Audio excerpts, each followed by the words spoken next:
Olá, seja muito bem-vindo a mais um Minuto Miqueleto. No programa de hoje eu recebo o Rodrigo Valverde. Ele que é advogado com pós-graduação em Direito Municipal e foi vereador em Mogi das Cruzes. Seja bem-vindo, Rodrigo. Grande Eduardo Miqueleto, uma honra estar aqui.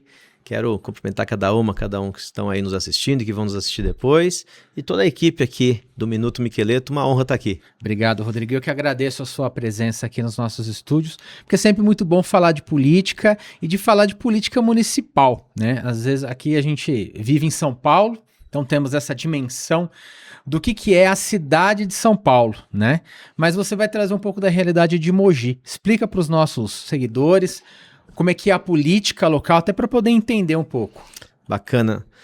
Importante falar de como São Paulo é vital para o Brasil, a cidade de São Paulo, nem só o estado, né?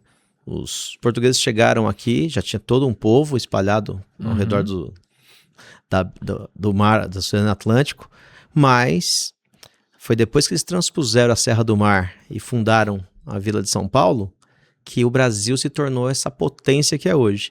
E graças à cidade de São Paulo, foram abrindo estradas, Brasil afora, uma importância, o Rio Tietê, mais importante que o Rio Amazonas. E por São Paulo, pelo Rio Tietê, a gente construiu o país que é hoje. E por falar a sua pergunta, Mogi das Cruzes é fruto dessa construção a partir da cidade de São Paulo, porque o Gaspar Vaz, em 1601, ganhou uma sesmaria que pega todo o Alto Tietê, ao qual hoje eu coordeno o Partido dos Trabalhadores. São 11 cidades: Guarulhos, Mogi, Itaquá, Suzano, Ferraz, Poá, Arujá, Santa Isabel, Biritiba-Mirim, Salesópolis, Guararema. São muitas cidades, todas elas uma cismaria para o Gaspar Vaz, que fundou em 1601 Mogi das Cruzes, por conta de alargar as trilhas de São Paulo até lá.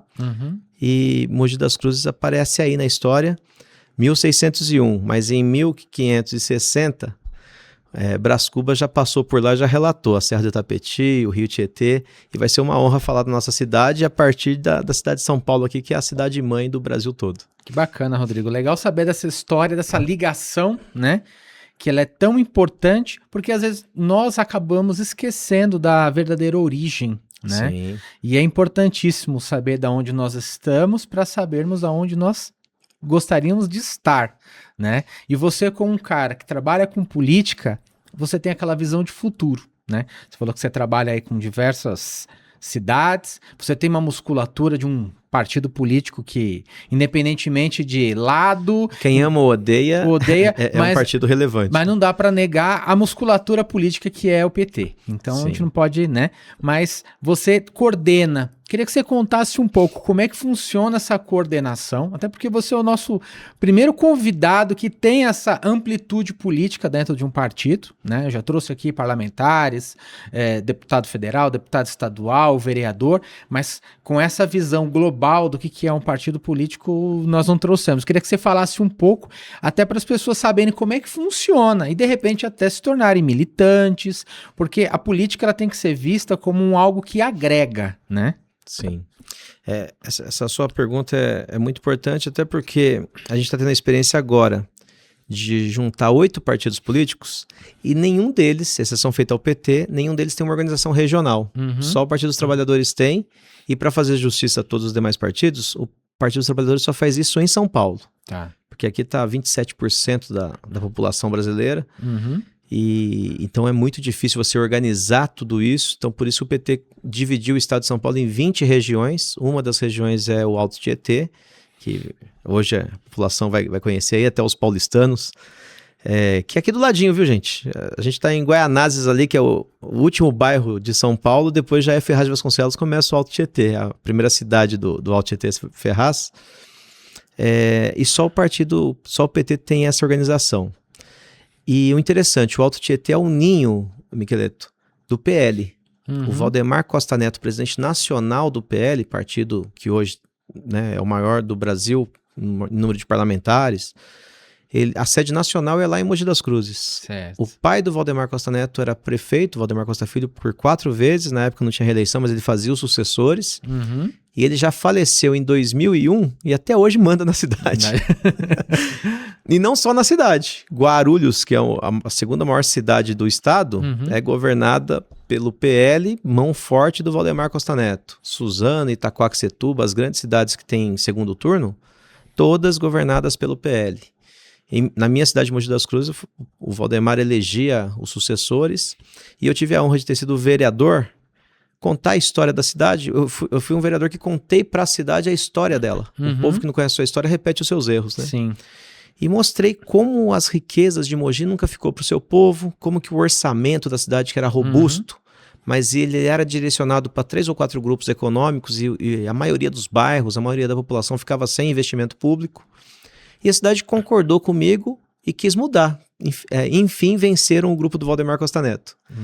Porém, não foi votando em mim. Eu fui bem votado, tive a maior votação do PT da história da cidade. Mas votaram num rapaz pela internet. Trocaram o grupo histórico do Valdemar Costa Neto, que comandava a cidade lá por centenas de anos, e elegeram um menino chamado Caio Cunha, que era muito bom na rede social. Isso foi uma onda mundial, políticos eleitos pelas redes sociais. Vivemos essa fase, né, Isso, Rodrigo? sim. E infelizmente no mundo real, ele flopou, já que a gente vai usar a linguagem das redes. Atualizando, né? E aí a cidade voltou com o grupo do Valdemar Costa Neto. O PL governa lá novamente. Mas o meu mandato foi fundamental para essa troca, para essa conscientização da população.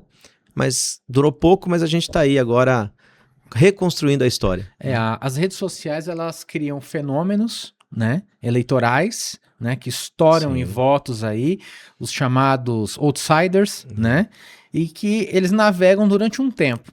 Depois, se eles não tiverem uma consistência, um grupo político, eles acabam voltando ao seu lugar de origem, né? Foi o que aconteceu em Mogi das Cruzes.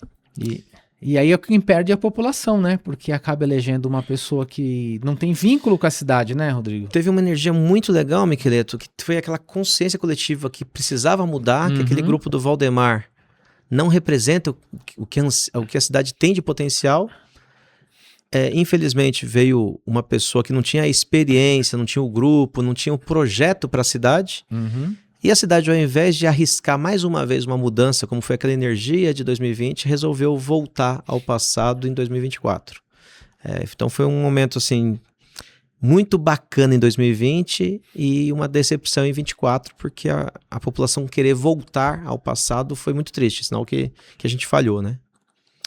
A nossa democracia, ela é falha, né? Se você for colocar num contexto histórico, você me fez lembrar aqui o que nós passamos na década de 90, com a eleição do Collor, né? Sim. Todo mundo queria o novo. Até que enfim vamos voltar para presidente, né? Depois de tantos anos com ditadura militar, aí elegemos o novo. E aí, quando ele assumiu, logo veio o plano econômico, confiscou a poupança e o resto é história. É isso. Entendeu? Então tem essas... Você não tá novinho mais não, hein, Miqueleto? Não, eu comecei a revelar a minha idade pra você aqui. Mas nos bastidores você me falou que a nossa idade aí não é muito distante, não. Eu sou de 78. Não, eu sou de 80, então... Eu militei muito em 89. Eu tinha 11 anos apenas, mas essa magia do povo votar para presidente... Minha mãe nunca tinha votado para presidente. Olha como era rico 89. Sim. Foi uma eleição muito rica.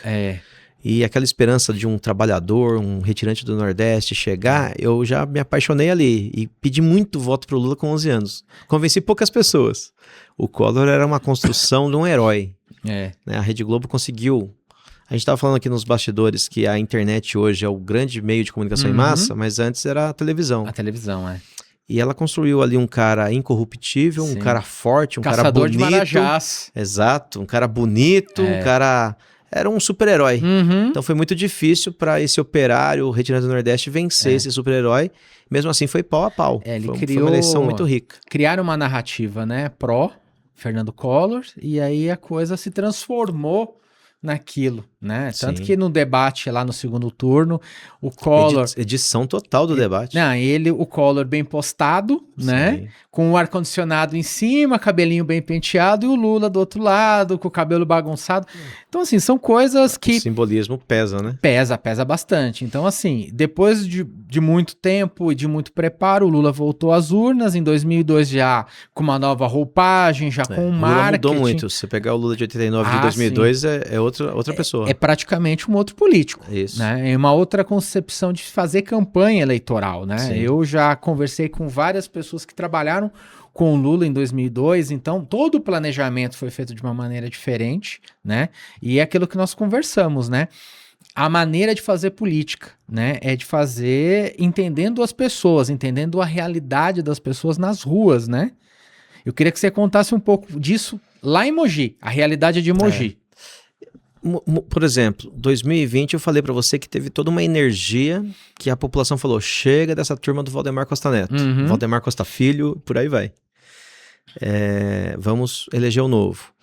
E acabou aquela tradição dos comícios lotados com pessoas, aquelas visitas nas casas, aquelas reuniões com muita gente da comunidade, e começou a ter todo mundo ali escolher o seu candidato pelo celular na palma da mão.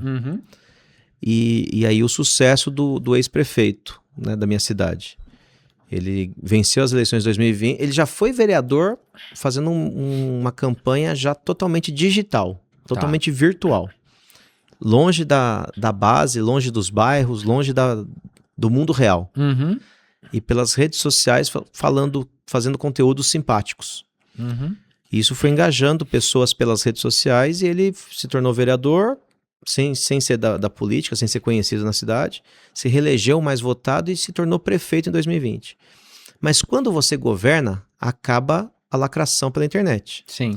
Não adianta mais você postar no seu celular, olha como a saúde tá ruim, olha como o ônibus demora. Agora você tá do outro lado do balcão. Amigo, mas é você que tem que fazer a saúde. Exatamente. E aí o povo reprovou, porque a cidade nunca foi um primor de administração, mas ele por várias circunstâncias piorou.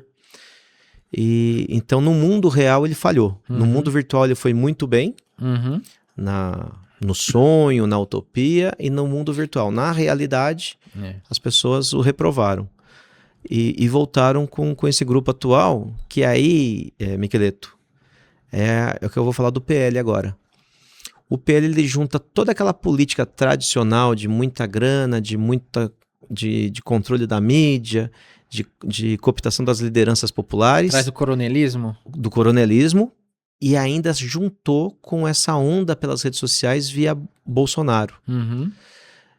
E as duas coisas juntas ficaram muito fortes na região e ganharam todas as cidades lá. E então por isso que o PL é esse sucesso hoje no Brasil. Tem um método PL tradicional, da política tradicional, do coronelismo, com essa novidade tecnológica que os donos da tecnologia, que estão concentrados nos Estados Unidos, conseguem ganhar mentes e corações por todo mundo. Né?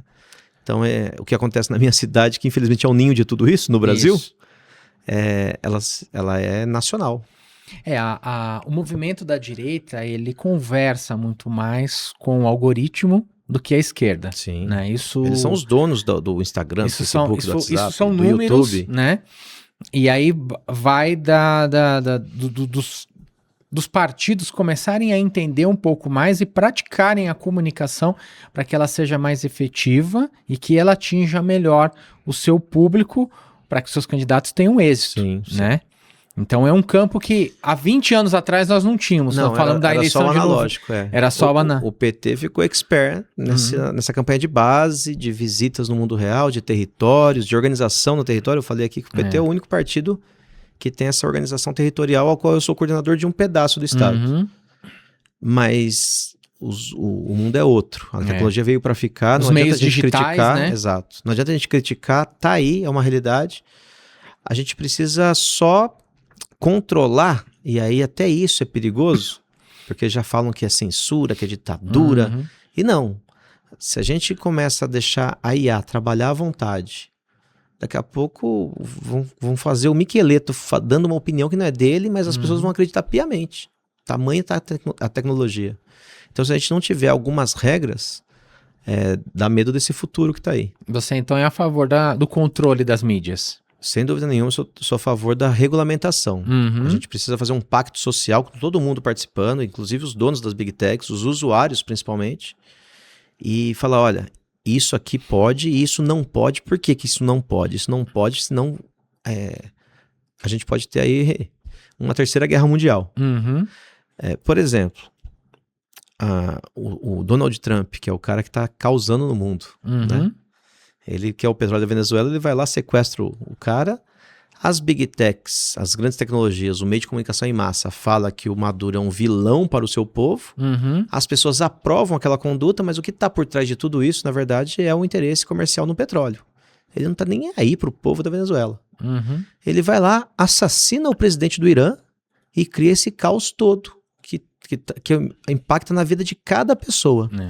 Se a gente deixa as big techs falando que uma conduta reprovável é uma conduta bondosa e não dá espaço para a verdade, a gente vai estar num território muito perigoso. Então, para a gente ter aí uma sociedade pacífica, uma sociedade que esteja longe da guerra, a ONU foi criada para a gente nunca mais ter uma guerra nos moldes da Segunda Guerra Mundial. Só que a ONU está sem nenhuma voz. Todo mundo está refém das big techs. Todo mundo. Ninguém tem coragem de querer pautar os donos da tecnologia, e as tecnologias, elas formam mentes e corações, elas que formam as opiniões, elas transformam uma mentira numa verdade. Se a gente não tiver um pacto social, todos os países, todos os líderes, todas as big techs, todos os usuários, a gente vai estar num território muito perigoso à beira do caos. Já estamos no caos. Esse programa seu aqui, não sei se quantos programas vão falar disso, mas é um momento ímpar no mundo que, se a gente não colocar um freio de arrumação agora, a gente está muito próximo de uma terceira guerra mundial.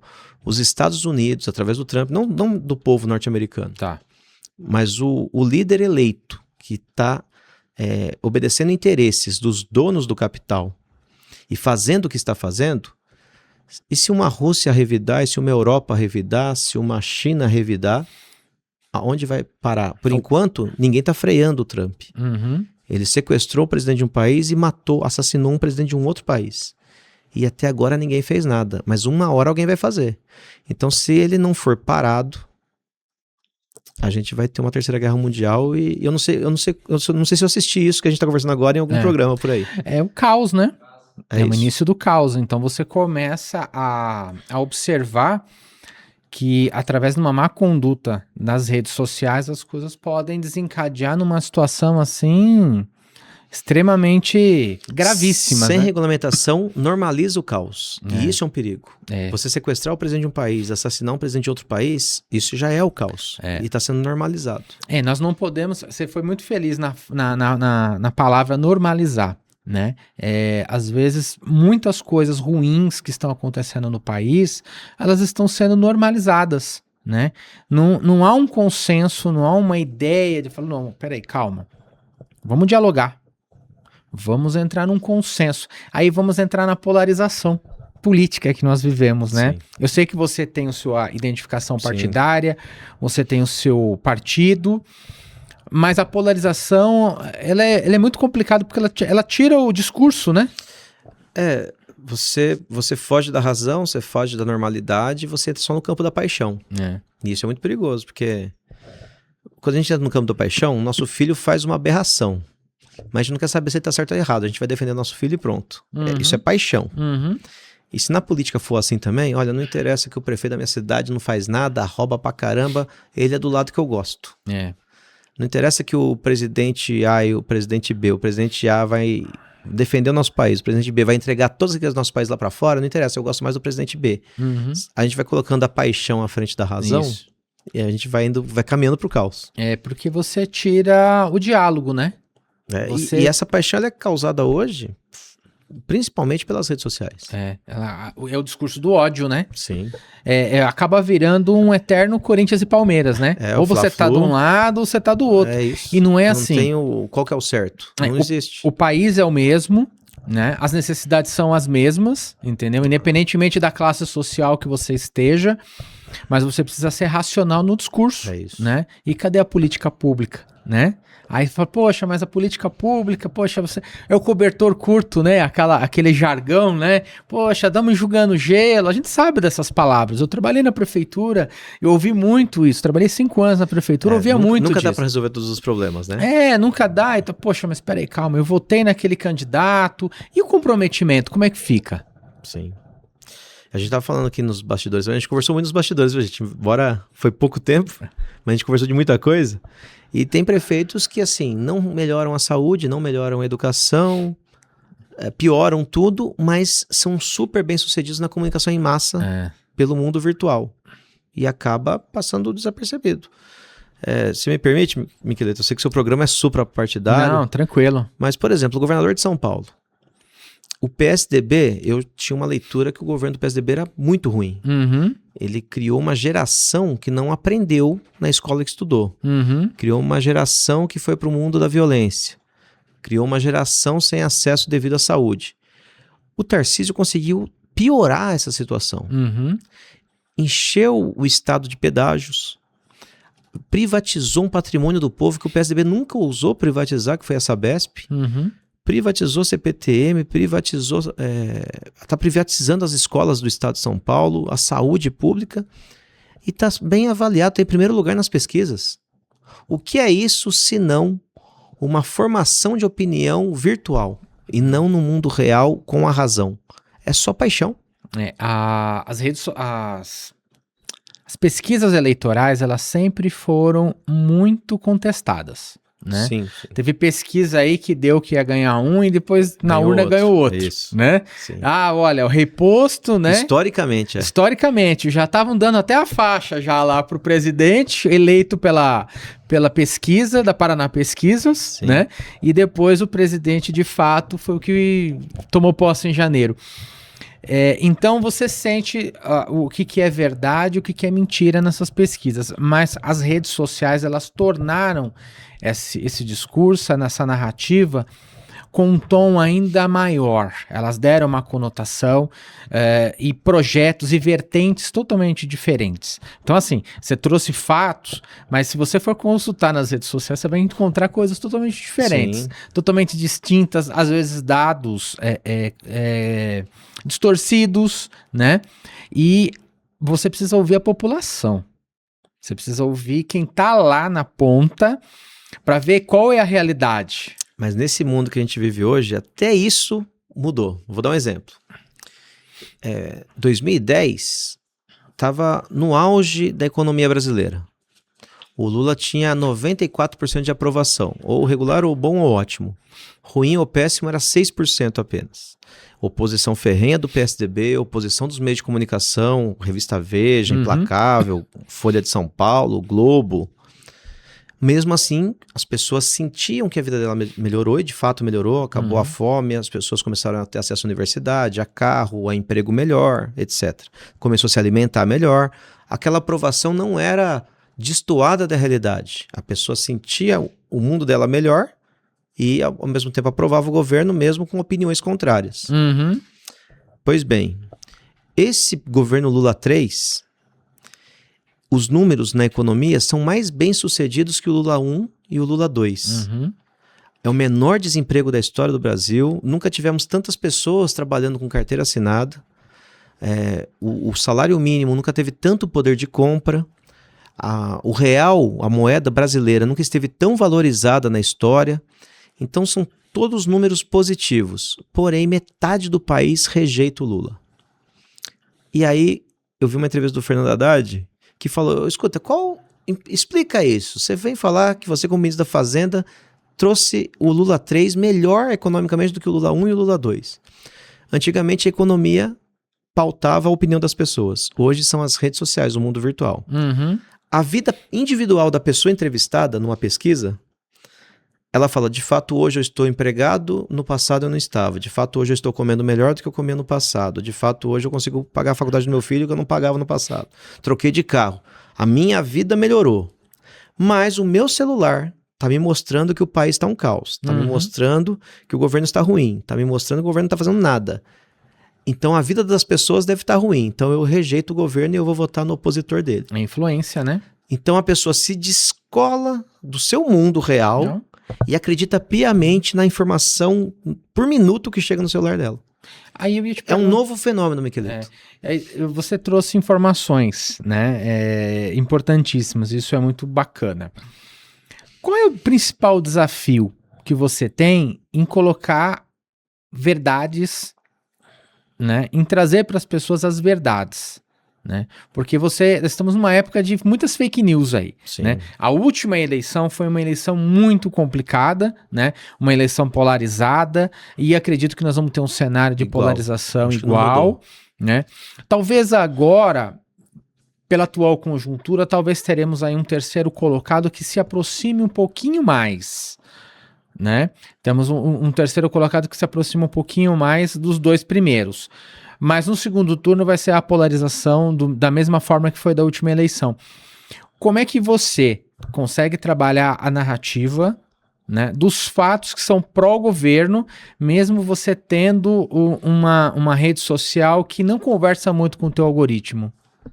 Então, você me fez uma pergunta. É um desafio, né? É um desafio grande esse. Se eu conseguisse responder, eu não teria dúvida que seria o antídoto para o mundo. É. A gente está aí vivendo à beira de uma terceira guerra mundial. Os Estados Unidos já provocou. Sabe quando você já dá o primeiro soco? É um start. Você não quer brigar com o seu vizinho. A partir do momento que você deu o primeiro soco no seu vizinho, ele não reagiu. Sim. Ele não reagiu. Os Estados Unidos já deu a primeira agressão. E o Trump, felizmente, está com a popularidade baixa. Tá. O que explica que não é o povo dos Estados Unidos. São apenas os financiadores da campanha do Trump que estão obrigando ele a fazer todas essas aberrações aí mundo afora. Então a gente espera muito que não tenha uma terceira guerra mundial, porque com a tecnologia de hoje, o poder de destruição em massa que tem hoje, talvez a humanidade não sobreviva com uma terceira guerra mundial.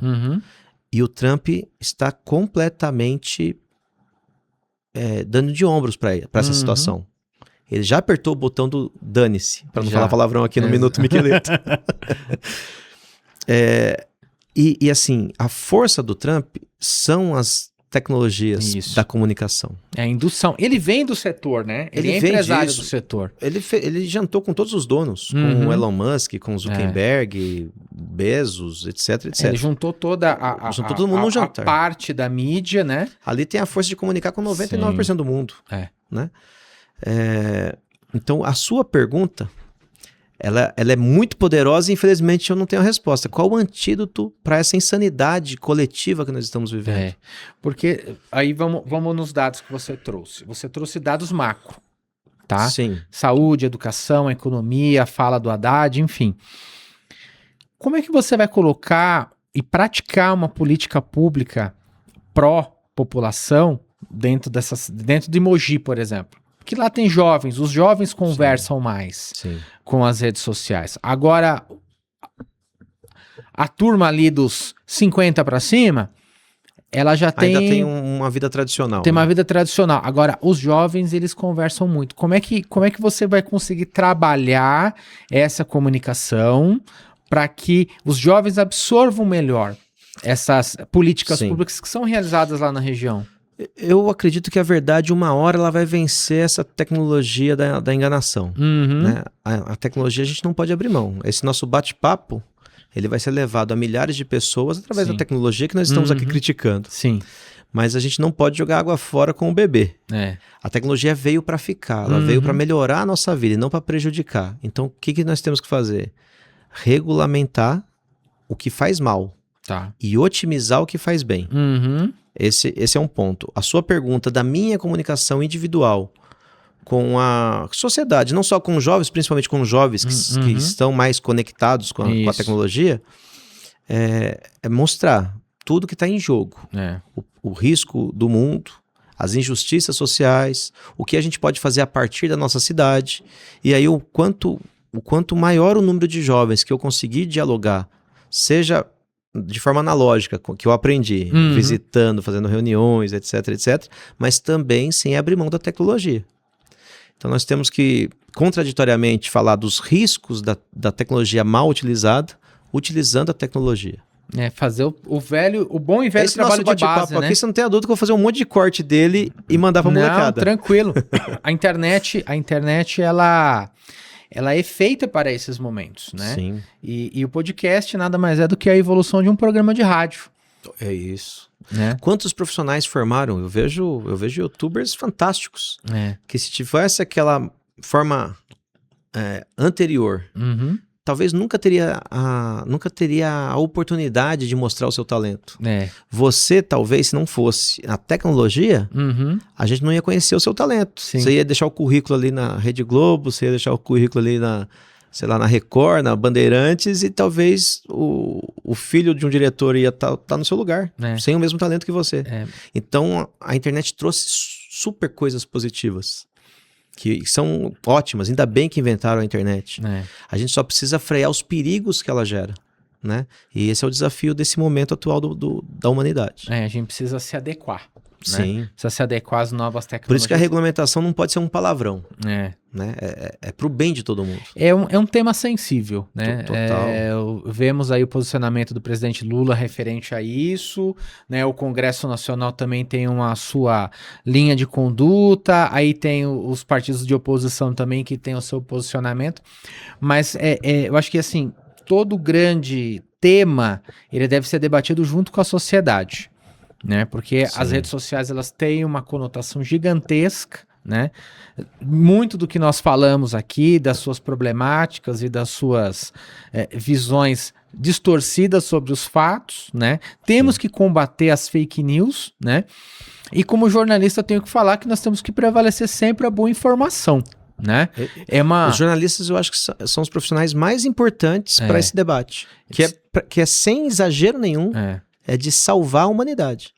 Conversar com os jornalistas, porque assim, nós sabemos lá da redação, né, como é que é feito, os conteúdos, a responsabilidade nas publicações. O que acontecia no passado se você publicasse uma matéria falsa? Nossa. O que acontecia com esse profissional? Um processo. Ou com esse veículo? E hoje tá sem pai nem mãe, pode ir embora. Porque você precisa ter a responsabilidade editorial, né? Eu atualmente sou editor-chefe de 2 jornais em São Paulo, né? Um é a Folha Metropolitana de Guarulhos, né? No Alto Tietê, um dos jornais mais importantes da região, se não for o mais, né? É a segunda maior região em população do Brasil e perde só para nossa capital de São Paulo. E também para a cidade de Itatiba, estou escrevendo lá por Itatiba hoje, um jornal super bacana, dinâmico, né, para uma cidade, né, super bonita, assim, te convido a conhecer a cidade de Itatiba, porque para mim está sendo uma grande surpresa escrever para lá e entender um pouco mais. Mas nós temos a responsabilidade na publicação, eu preciso ouvir o prefeito, eu preciso ter uma fala do secretário, eu preciso entender as demandas locais e não sobrepor dados, né? A gente não produz um conteúdo através de factoides, né? Temos que ter essa responsabilidade e eu acho que o jornalista tem um papel fundamental nessa regularização. Eu não tenho dúvida, para esse debate da regulamentação, os jornalistas são os profissionais que mais vão contribuir. Agora, os donos das Big Techs não querem essa regulamentação. Então vai ter uma campanha que vai chegar em todos os celulares, não tenha dúvida, que existem alguns querendo a ditadura, querendo o cerceamento, e vão pautar muitos jornalistas, infelizmente. A gente acaba... É uma censura. A opinião pública é muito poderosa. Só que a opinião pública ela tem alguém formando. E quem está formando é porque quer a coisa sem regra. E aí você acaba caindo numa vala sem precedentes, né, Rodrigo? Queria que você falasse um pouquinho da sua visão de futuro, tá? Porque ano eleitoral, é um ano cheio, nós sabemos, né? Tanto que, assim, procurei te trazer agora no programa, porque eu sei que depois você vai entrar em campanha, você vai correr atrás com um candidato local, enfim, e também tem uma campanha presidencial. Super importante para a história do país. As coisas não param por aqui, né? É apenas o início. Então eu falei, vamos conversar com o Rodrigo antes que ele coloque o pé na estrada, porque nós que já trabalhamos com política, nós sabemos como é que é o negócio. Aí a agenda aperta, né, Rodrigo? Muito, já tá bem apertada. Hoje eu tentei chegar mais cedo aqui, né? e infelizmente não deu. Gente, eu vou entregar aqui a idade do Miqueleto. O Miqueleto nasceu em 80. Ele nasceu nos últimos 20 anos para acabar um milênio e um século. Assim como eu nasci faltando 22 anos para acabar o milênio e o século. E como o mundo mudou. Nós somos jovens ainda. Sim. Talvez num passado que a medicina não estava tão avançada, a gente já seria senhores. Exatamente. Mais perto da morte. Mas agora a gente tem, com certeza, aí um tempo de vida muito grande, se nenhum infortúnio acontecer, né? Mas nesses 26 anos pós a virada do milênio, como mudou tudo. A velocidade, a tecnologia.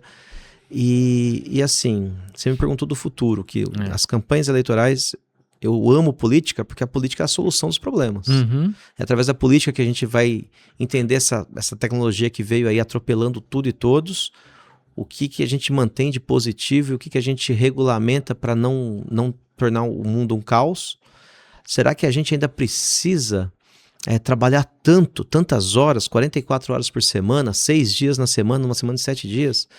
Então é totalmente possível os trabalhadores do futuro trabalharem menos na produção das riquezas, 5 dias na semana, folgar 2, trabalhar 40 horas por semana no máximo. E a gente tem usar essa tecnologia para todo mundo ser mais feliz. A gente tem alimentação que é possível ser produzida para todo mundo, não tem mais aquelas escassez do passado que as pessoas morriam de fome. É possível hoje a gente aproveitar toda essa tecnologia e abastecer e ser o celeiro para ninguém passar fome no mundo. É totalmente possível. Todo mundo ter água potável, todo mundo ter direito ao conhecimento, ao lazer. Então nós estamos no momento da humanidade que a gente tem que usar tudo isso que nós já descobrimos ao longo de tantos anos para a gente fazer uma sociedade melhor. Mais justa, né? E não vir para trás.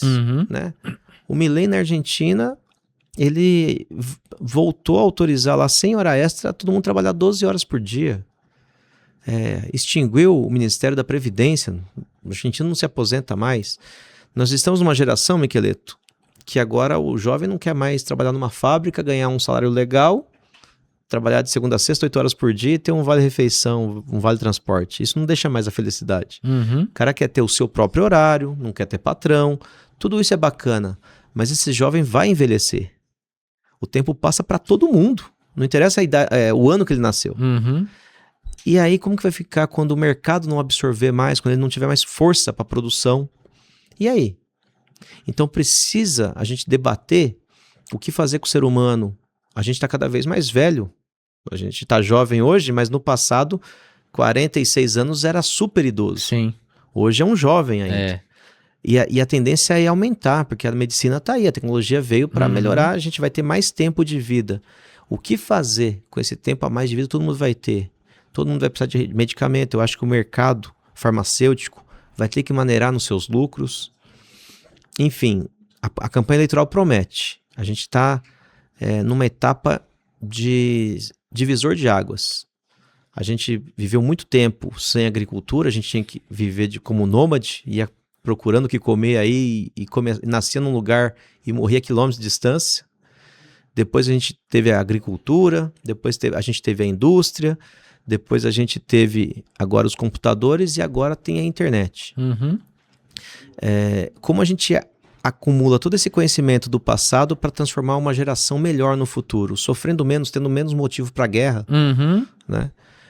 Então é um debate que eu espero muito que a gente regulamente, porque não adianta a gente esperar que a rede social, contando um monte de mentiras no celular de todo mundo, essas pessoas baseadas na mentira escolher os seus representantes. Não vai sair coisa boa.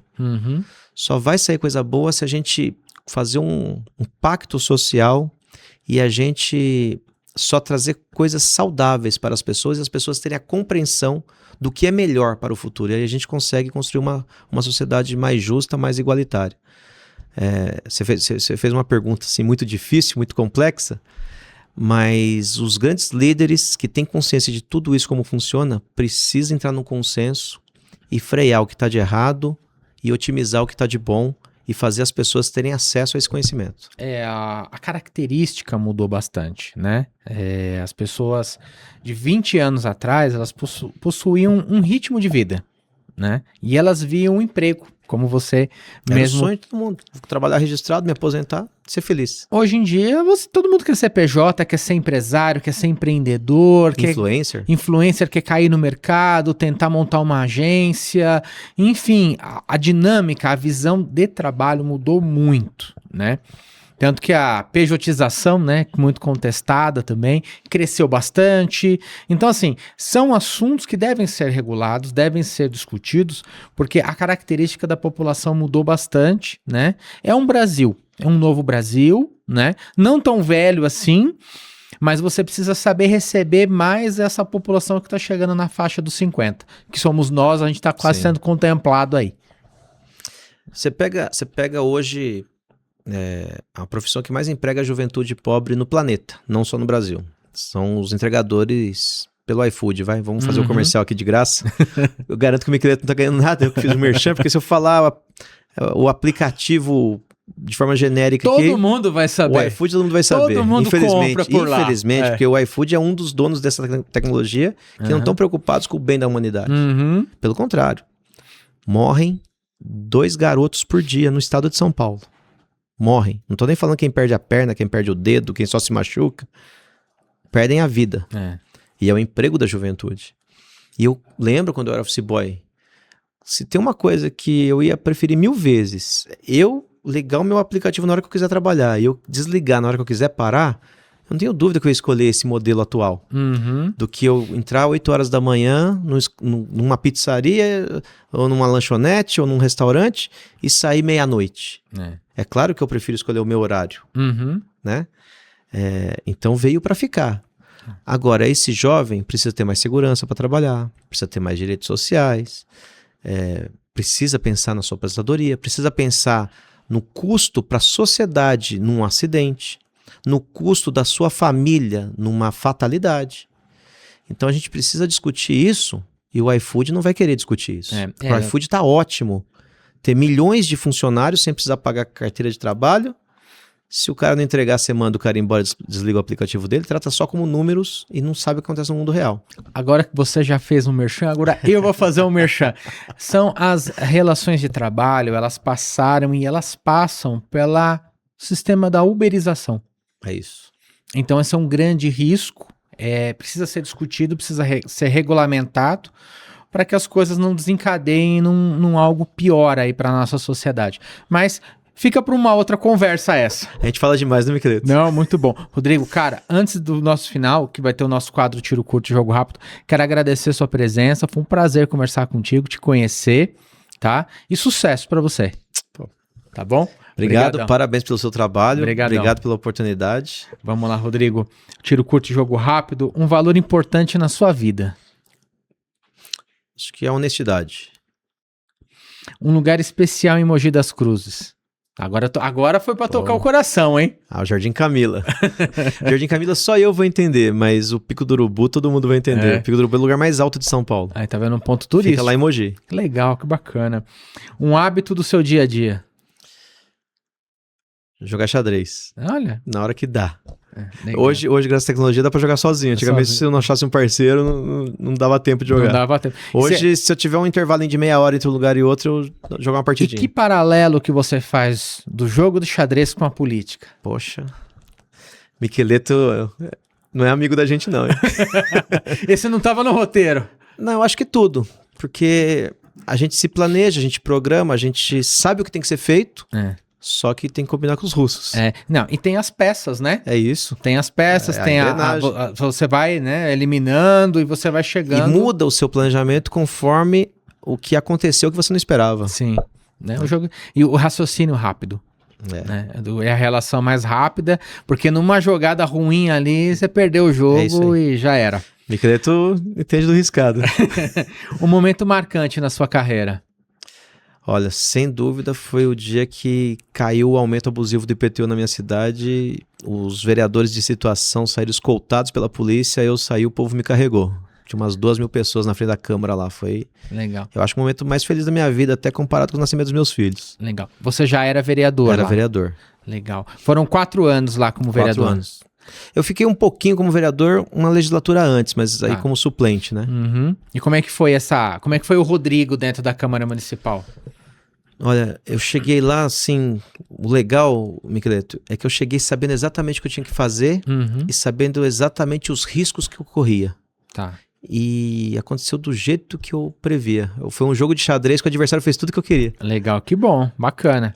Então, sucesso pra você. Esse jogo da vereança eu ganhei. Infelizmente eu perdi a eleição para prefeito. Não, mas você ainda é jovem, vai ter outros capítulos pela frente. E Mogi das Cruzes em uma palavra. Olha, histórica. Você contou a história aqui da cidade, foi muito bacana. Tem tudo a ver com a história do Brasil, a história de Mogi. Legal. Um dia a gente tira um programa só pra isso lá. Acho que é legal pra todo mundo saber, mas pros mogianos especialmente. Legal. Uma história muito ímpar. Tá certo, Rodrigo. Tem o povo europeu, o povo... Mixigenação, né? O povo oriental, o povo africano, o povo original E hoje é por isso que eu tô bonito, assim, essa mistura toda. Legal, Rodrigo. Obrigado pela presença mais uma vez aí. Sucesso pra você. Incleto. Valeu. Parabéns aí pelo trabalho, obrigado. Sem dúvida. Tamo junto. Eu vou estar velhinho, vou estar vendo seus programas por aí, sua articulação. E você parabéns aí pelo aqui. talento. Valeu. E para você que curtiu o nosso programa, compartilhe o nosso conteúdo e até a próxima.